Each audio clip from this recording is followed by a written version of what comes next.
Bom dia, boa tarde, boa noite, boa madrugada para vocês. A dica hoje é: a união gera crescimento. União gera crescimento. Vamos combinar? Vamos ler Tito, né? Versículo 7. Os líderes devem ser homens de vida irrepreensível porque são ministros de Deus. Não devem ser orgulhosos, nem briguentos, né? Não devem ter vícios nenhum, nem ser violentos, não ser orgulhosos, nem ser gananciosos. Não devem gostar de brigas, de confusão, né? Não devem ser pessoas arrogantes. Então, esses líderes devem gostar de ter hóspede em casa. Você gosta, independente de ser líder. Mas você que é cristão, gosta de receber, de compartilhar. Isso é de Deus. Tem gente que não gosta, né, de receber ninguém na sua casa, né? A sua casa é o seu lugar, né? Então, mas eu estou lembrando que isso é de Deus, gostar de compartilhar, de conversar, né? O nosso lar, né, é onde a gente se congrega verdadeiramente em nome de Deus. Então temos que gostar, né, de visitas, de boas reuniões, não é verdade? Versículo 8, devem gostar de ter hóspedes em casa, e, né, amar o bem, devem ser homens, como fala homens? Estou falando da humanidade, tá bom? Devem ter a mente pura, né? Tem que ser homens sensatos e justos, né? Sua crença na verdade que lhes foi ensinada deve ser forte e firme, a fim de que possam ensiná-las que aos outros. A gente tem que ter uma posição só, não podemos ser Maria vai com as outras, né? Um ensina uma coisa, outro ensina outro caminho, porque o sistema religioso tem vários caminhos, né? Um defende uma coisa, outro defende outra, um fala do outro, um é o outro que é o bom, o outro que tem a palavra, é o outro que tem o tapete vermelho melhor, é o outro que é assim, que é assado, é mais santo, mais justo, enfim, são vários caminhos. Então nós temos que ter o discernimento do Espírito, né? Para nós seguirmos o quê? O novo e vivo caminho, segundo a Cristo, né? É um só Deus, né? Um só caminho, uma só justiça. Lá em Romanos 5 está falando sobre a justiça que nos compete saber, né? A justiça que veio o quê? Da cruz. Então, versículo 10. Pois há muitos que se recusam a obedecer. E isto é a verdade, especialmente entre aqueles que dizem que todos os fiéis devem o quê? Ser circuncidados. Então vocês leiam aí o livro de Tito todo para estar entendendo. Entende? Que nós temos que ler texto em contexto, né? Porque texto sem contexto é pretexto para heresia, para não entender. Entendeu?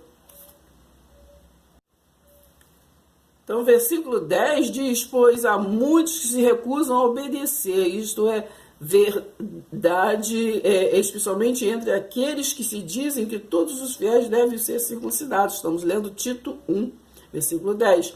Né? Eles não passam de faladores enganadores, né? Como hoje nós estamos na graça, na aliança da graça. Então, as escrituras é apenas o quê? Contexto, né? Nós temos que ensinar uns para os outros as escrituras, mas como contexto e não como doutrina, não é verdade? Então aqui ele estava falando que teriam que circuncidar, né? No nosso caso, nós temos que ser batizados pela palavra, né? Lembra? Lá em João diz, na verdade foi João, né? O homem que batizou com água. Mas, né? Tem esse mais... Tem uma doutrina, tem um ensino aí, né? Qual é o nosso verdadeiro batismo. E é preciso fazê-los calar, né? Esses que traz uma outra doutrina, um outro evangelho, né? Que não seja de Cristo, né? Famílias inteiras já foram desviadas da graça. Eu estou lendo Tito 1, versículo 10. Agora eu estou no versículo 11, vocês lêem na Bíblia de vocês. E é preciso fazê-los o quê? Calar. Então, nós que somos, né, aliançados na graça, na palavra da cruz, não é verdade? Então, nós não podemos nos calar, nós temos que fazê-los calar, sim. Aqueles que vivem o quê? Escravizando aqueles a quem o nosso Pai já fez o quê? Filhos, herdeiros.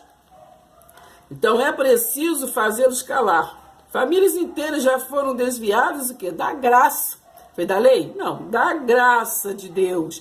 Esses mestres estão apenas atrás do quê? Do dinheiro de vocês.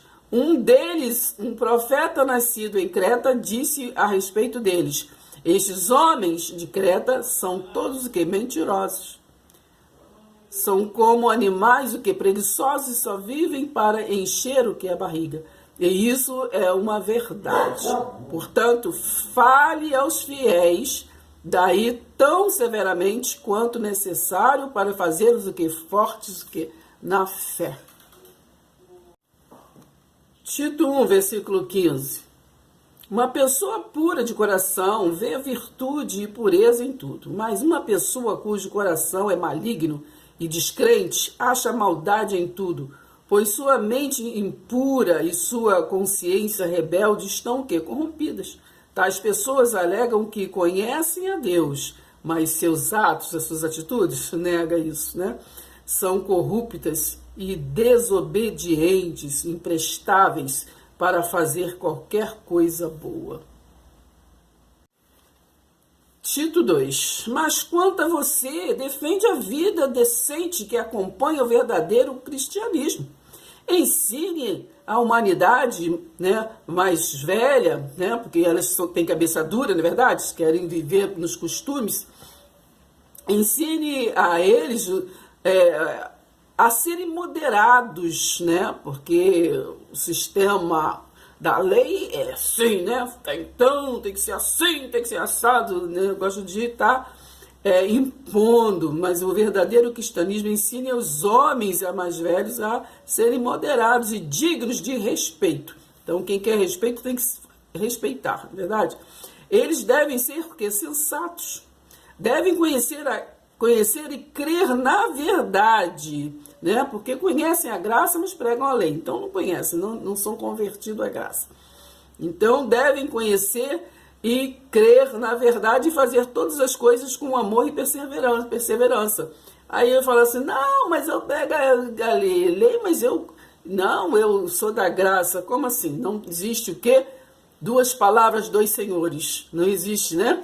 A palavra de Deus diz que não existe, da mesma boca nasceu o quê? Dois tipos de água. Água significa palavra. Então, quando fala da graça, né, fala do amor de Deus. Mas quando você fala da lei, né, fala o quê? De maldição. E nós que somos da graça, somos abençoados para abençoar. Não tem nada a ver com Deuteronômio 28, né? Do qual o sistema que diz que está na graça pregam, não é verdade? Ensine o quê? Ensine todas essas coisas, né? Todas as pessoas, mas do jeito que leve atenção. Você tem que ser moderado, você tem que falar de Deus, dessa verdade, do jeito que chame atenção, para eles se voltarem para a palavra, né? Porque as pessoas estão acostumadas a ter medo sobre o que se é pregado, né? Ter medo, não temos que ter medo, nós temos que ter curiosidade para se aprofundar, né, no conhecimento, porque a palavra diz que nós temos que crescer na graça e no conhecimento, né? João 8,32, conhecereis a verdade, e é a verdade, né? A verdade que nos liberta. Liberta não é de demônio, disso, daquilo outro, nos liberta da ignorância, porque a palavra é verdade que faz você o quê? Ser dono da sua mente, né? Dono para o quê? Ativá-la somente com o céu, com Cristo. Ter a mente ativada com Cristo. Então, assim nos faz, nos diz essa palavra para que a gente não venha a ter vários caminhos, né? Vários mestres. No nosso altar, o nosso mestre é Jesus Cristo, o Jesus ressurreto. E assim nós temos um só Deus, um só caminho, um só Senhor. Amém? Tito 1, versículo 11, porque o dom gratuito da salvação eterna agora está sendo oferecido a todos. E junto com esse dom, vem a compreensão de que Deus quer que nos voltemos da vida ímpia, dom que eu estou falando, dom da fé, né? E dos prazeres pecaminosos para uma vida correta no temor de Deus na era presente, aguardando esperançosamente aquele tempo quando se verá o que é a sua glória. Aqui Paulo estava falando a Tito, né? Assim, verá, esse verbo verá, porque ainda não tinha chegado o tempo da justiça de Deus, né? De derrubar o templo de pedra para ser estabelecido o reino de Deus, né? O templo que somos nós, né? E não tinha chegado o ano 70 depois da cruz. Então, a glória do nosso grande Deus e Salvador Jesus Cristo, que se deu a si mesmo por nós, a fim de livrar-nos dos nossos pecados, né? Que eles naquele tempo tinham que pecados, né? Porque eles viviam na lei. Então, pecado que eles transgrediam a lei, então eram pecadores. Mas nós que somos depois da cruz, já nascemos sem pecado, não é verdade? Ou menos que Jesus seja mentiroso. Porque Romanos 8 diz o quê? Nenhuma condenação há para aqueles que estão em Cristo. Então, só há condenação para aqueles que vivem na lei, né? Mas para nós que vivemos, que temos a mente ativada em Cristo, não temos o quê? Condenação. Até porque nós não julgamos ninguém, nós não somos juiz, nós não apontamos ninguém, nós não contendemos com ninguém, apenas o quê? Pregamos a palavra, né? Está lá em 2 Timóteo 4, de 1 ao 5. Leiam lá, tá? Então, a glória do nosso grande Deus e Salvador Jesus Cristo, que se deu a si mesmo por nós, a fim de livrar-nos dos nossos pecados e nos purificar para fazer de nós o seu próprio povo, para o povo dedicado a fazer o que? Boas obras. A boa obra é o que? É a comunhão, é todo mundo se dar bem, todo mundo fazer a alegria do outro, né? Ajudar uns aos outros. Isso é a boa obra, né? Então, você deve ensinar essas coisas e estimular o seu povo a fazê-las, corrigindo o quanto for necessário com toda a autoridade. Não permita que ninguém pense que o que você diz não tem nenhuma importância. Então, tem importância sim. Então, a boa obra essa é a comunhão, né? Como Jesus disse lá para os apóstolos, né, na última refeição, né? Fazer isso em memória de mim.